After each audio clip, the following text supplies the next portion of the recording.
Olá, tudo bem? Hoje eu vou falar um pouco mais nesse vídeo sobre lipoproteínas. Então, o que é uma lipoproteína basicamente? Ela é um transportador de triacilglicerol, seja ele exógeno ou seja ele endógeno. Vocês vão entender um pouco mais na sequência. Então, aqui eu tenho uma espécie de uma lipoproteína aqui, onde tem sempre uma apoproteína de maior densidade, de maior tamanho, né? Que faz uma estrutura dessa região, e os lipídios que estão aqui mais adentro, tá? Então nós reparamos que mais dentro, mais internamente, sempre vão ficar os triacilgliceróis, que são mais apolares, têm mais aversão à água, então eles vão ficar mais internos, ou seja, quanto mais apolar, mais interno. Juntamente com eles estão os ésteres colesteróis, que também são extremamente apolares. E aí, mais para a membrana, vamos assim dizer, é onde vão estar os fosfolipídios, que tem a cabeça polar e a cauda apolar, então ele fica um pouco mais para fora, e os colesteróis, que tem uma ligação sobrando ali de OH, que também é um pouca coisa polar, tá? Mas mais polar do que, por exemplo, o éster colesterol. Então daí esse formato, tá? Tudo isso para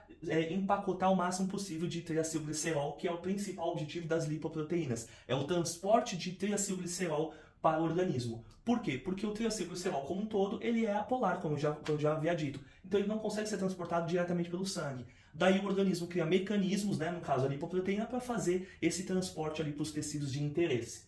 Aqui nós temos também os tamanhos, só para questão de conhecimento. A quilomicra, por exemplo, que o principal triacilglicerol aqui é o exógeno, então vai ser em maior quantidade, por isso ela é maior. As VLs, DLs é aqui a quilomicra remanescente, e DL, LDL e HDL as menores aqui. Por quê? Porque tem menos triacilglicerol aqui. Automaticamente tem maior densidade. Por quê? Porque o triacilglicerol é um pouco denso. Então, quanto mais triacilglicerol tiver dentro dessa molécula, dessa lipoproteína, menos denso ele será. É inversamente proporcional. Metabolismo da quilomicra. A quilomicra é uma lipoproteína, né?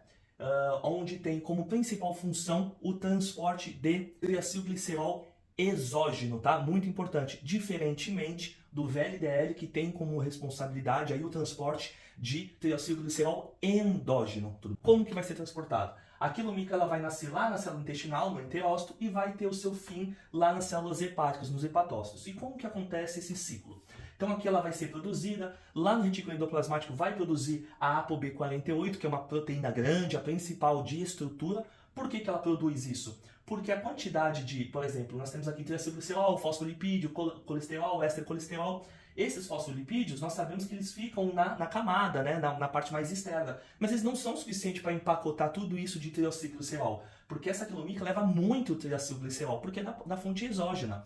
Então, se faz a necessidade de criar proteínas, apoproteínas, que são proteínas estruturais, assim como a B48, a A1 e essa A2 que está aqui. Tudo bem? Então ela vai sair da célula intestinal. Como ela é muito grande, como ela tem muito triacilglicerol, ela não sai direto para os capilares. Ela sai pelo sistema linfático e só depois ela vai para os capilares. Quando ela chega no capilar, ela se torna uma quilomicra nascente. Logo após, ela vai entrar em contato com a HDL. E essa HDL vai fornecer a ApoC2 e a ApoE, que são de extrema importância nessa fase aqui de quilomicra.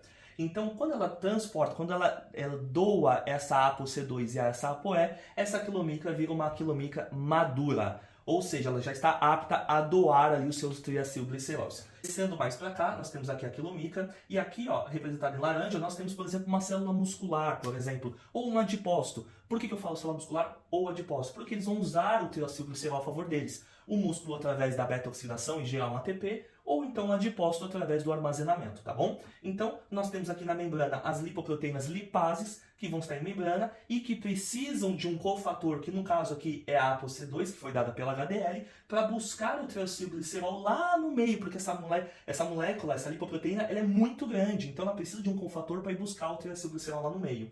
Ela busca, faz essa quebra e faz essa absorção lá para o tecido. Consequentemente, essa quilomicra vai ficar menor. Olha aqui a próxima imagem. Então, uma quilomicra menor, com bem menos quantidade de triacilglicerol, e uma quilomicra sem a ApoC2, que já foi usada aqui, e essa ApoC2 pode ter sido captada também pela HDL, ela se transforma em uma quilomicra remanescente. Então, característica da quilomicra remanescente é uma quilomicra que já não tem ApoC2 e com bem menos quantidade de triacilglicerol dentro. Logo depois, ela vai ser captada através de receptores hepáticos, e esse receptor hepático ele vai reconhecer quem? A ApoE. Olha a importância então da HDL aqui. A HDL que deu a ApoE e deu a ApoC2. A ApoC2 foi usada aqui nessa parte de digestão, né? E a ApoE, ela é importante aqui, ó, na recepção, ó, nesses receptores hepáticos que reconhecem a ApoE e aí sim consegue fazer a endocitose dessa quilomicra e lá fazer a degradação dela, finalizando ali o processo, né? O ciclo aqui de uma quilomicra. Ele também é uma lipoproteína que também tem como objetivo fazer o transporte de triacilglicerol. Ele faz de colesterol, de extracolesterol, de fosfolipídio, mas o principal objetivo é o triacilglicerol que eu vou focar aqui. Então, ele vai nascer basicamente no fígado, né, nas células hepatócitas, nos hepatócitos, e vai terminar no fígado. Às vezes sim, às vezes não. Vocês vão entender mais aí na sequência.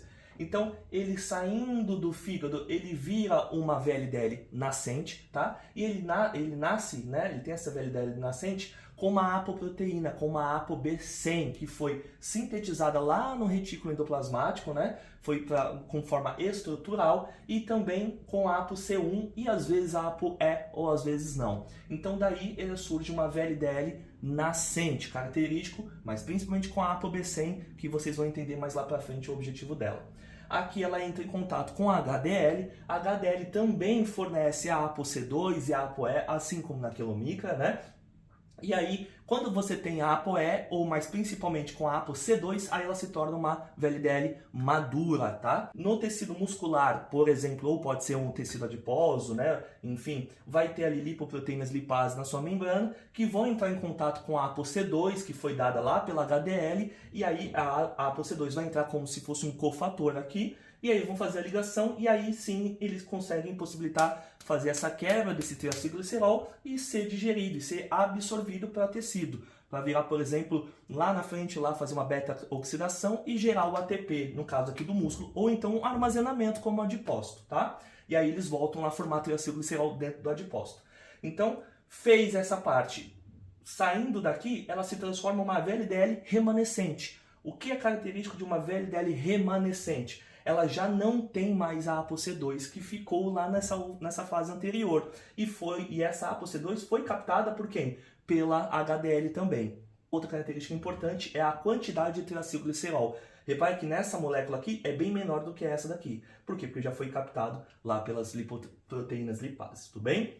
Depois dessa VLDL remanescente, aqui que vai definir se ela vai entrar para o hepatócito, para o fígado ou não. Se ela for entrar, ela vai usar a mesma característica, o mesmo esquema que a quilomicra. Através da ApoE, vai ter receptores aqui hepáticos que vão captar, entrar em contato com essa ApoE e esse VLDL remanescente vai ser endocitado e vai ser digerido. Então, vamos imaginar que essa VLDL, ela não vai ser endocitada, aí nós chamamos ela de IDL, e essa IDL, então, vai ser captada através de lipases hepáticas aqui. E essa lipase hepática que fica em membrana, né?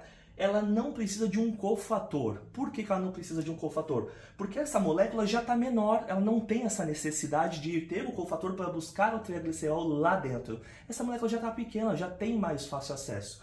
Então, né, vai ser captada para também tirar triacilglicerol. E nessa hora que ela é captada e tira praticamente quase tudo de triacilglicerol, a quantidade de colesterol que tem dentro dela, porque lembra que tem colesterol, fosfolipídios, né? E triacilglicerol. Mas a quantidade de triacilglicerol já cai muito. E aí sobressai a quantidade de colesterol. E essa classificação, essa característica, torna ela uma LDL. Como será feito isso? Será através da ApoB100. Daí a importância de entendermos que na VLDL nós temos a ApoB100 e na quilomicra nós temos a ApoB48. A ApoB100 será reconhecida pelo tecido extrahepático e vai fazer essa endocitose. E lá eles vão usar lá o colesterol para fazer uma hormona, por exemplo, tudo bem? Então daqui a gente já entende que a quilomicra não consegue ser reconhecida, porque a apoproteína da quilomicra é diferente da LDL, tudo bem? Usou aqui o colesterol para fazer composição de membrana ou hormona, enfim. Ou vamos supor que isso seja mais do que o suficiente. Tem muito LDL aqui nesse organismo. É aí que entra a importância da HDL. A HDL ela vai captar esse excesso de colesterol e vai levar para o fígado, e lá no fígado vai ser excretado, por exemplo, através de sais biliares que tem bastante colesterol.